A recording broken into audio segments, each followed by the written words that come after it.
জাতীয় বিদ্যালয়ৰ সন্মানীয় উপাধ্যক্ষ প্ৰমুখে শিক্ষক শিক্ষয়িত্ৰীসকল, আজি এটা আমাৰ কাৰণে সৌভাগ্যৰ দিন। হাজো আঞ্চলিক জাতীয় বিদ্যালয়ৰ বাতৰিত আমাৰ সন্মানীয় শিশু সাহিত্য উচ্চাৰণ ন্যাসৰ অসমৰ উদ্যোগত অকণিৰ প্ৰিয় বন্ধু ৰং আৰু সাধুৰ ধেমালি নামেৰে চিত্ৰাংকন প্ৰতিযোগিতাৰ উপৰিও সাধু কোৱা অসমীয়া ভাষা সংস্কৃতি জীয়াই ৰাখিবৰ কাৰণে এক আপ্ৰাণ চেষ্টা তেখেতসকলে কৰিছে।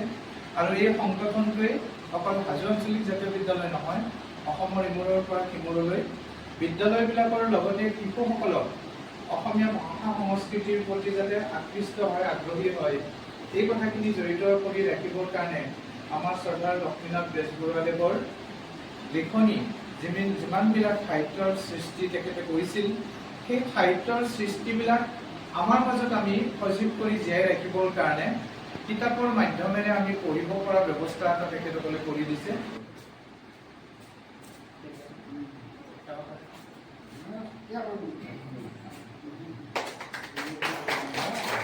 সুকন্যা ভৰদ্বাজে আমাৰ সন্মানীয় বিবেক দাক চবে চিনিয়ে পায়, আমাৰ হাজোৰে, আৰু বিশিষ্ট এগৰাকী সমাজকৰ্মীৰ লগত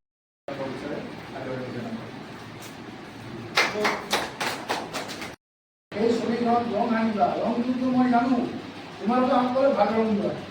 ইয়াত দুইজন আছে, গোটেইকেইজনৰ ভাল হয়। এই গোটেইকেইজনৰ ভাল হ'লে আমি তোমালোকক সকলোকে পুৰস্কাৰ দিম নে নাই? তোমালোকে যদি সকলোৱে ভালে কৰা, তোমালোকক সকলোকে দিব।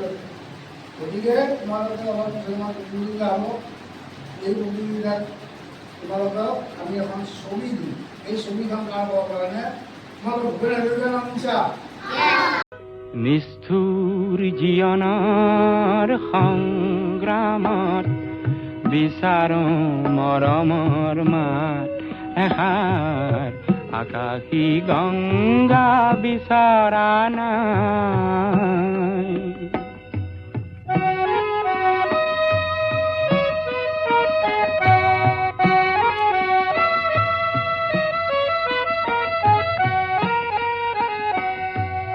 মহা মহা সাগৰৰে কতনা লহৰ লেখিলো, মহা মহা নগৰীতে কতনা বাট হেৰুৱালো, মৰম জ্যোতিৰ পম খেদি খেদি, মৰম জ্যোতিৰ পম খেদি খেদি বোৱালো গুপুতে অশ্ৰুধাৰ।